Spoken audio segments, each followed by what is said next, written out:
নমস্কার বন্ধুরা, দেখো আজকে চলে এসেছি একটি নতুন রেসিপি নিয়ে। আজকে রেসিপি দেখো চিংড়ি মাছের পাতুরি। তো দেখো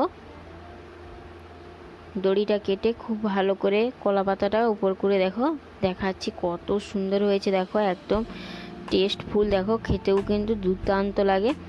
তো চলো এটা বানানোর জন্য রেসিপিটা তোমাদের দেখিয়ে দিচ্ছি। দেখো প্রথমে চিংড়ি মাছগুলো নিয়ে নিয়েছি, প্রথমে দেখো কেটে ধুয়ে পরিষ্কার করে নিয়েছি। এবার নুন, গোলমরিচের গুঁড়ো, লঙ্কার গুঁড়ো আর হলুদের গুঁড়ো দিয়ে খুব ভালো করে দেখো মেখে নিচ্ছি।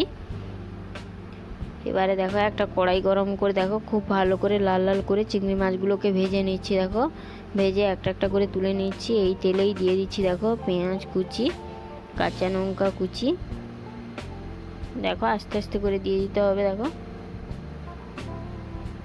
খুব ভালো করে দিয়ে দিয়েছি। দেখো এবার একটু কষিয়ে নিয়েছি। এবার দিয়ে দিচ্ছি আদা রসুন বাটা, আবারও খুব ভালো করে একটু কষিয়ে হলুদ গুঁড়ো লঙ্কা গুঁড়ো দিয়ে দিলাম, টমেটো দিয়ে দিয়েছি। এবার খুব ভালো করে কষানো, খুব ভালো করে দেখো কষাতে হবে যতক্ষণ না পর্যন্ত মশলার গা থেকে তেল ছেড়ে যাচ্ছে। দেখো কষিয়ে নিয়ে চিংড়ি মাছগুলো দিয়ে দিয়েছি। এবার আবার একটু খুব ভালো করে দেখো কষিয়ে নিয়েছি মশলার সাথে। দেখো খুব ভালো করে কষিয়ে নিয়েছি।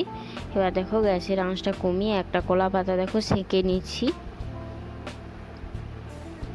দেখো খুব ভালো করে সেঁকে নিয়েছি। এবার দেখো চিংড়ি মাছের পাতুরিগুলো দেখো দিয়ে দিচ্ছি কলা পাতায় এরকম মোড়ক করে খুব ভালো করে একটা দড়ি দিয়ে বেঁধে নিতে হবে। দেখো এইভাবে বেঁধে নিয়েছি। দেখো এবারে একটা কড়াই বসিয়ে দিচ্ছি, আবারও অল্প পরিমাণ তেল দিয়ে দেখো খুব ভালো করে এইভাবে পাতুরিগুলো ভেজে নিলেই একদম রেডি হয়ে যাবে চিংড়ি মাছের পাতুরি।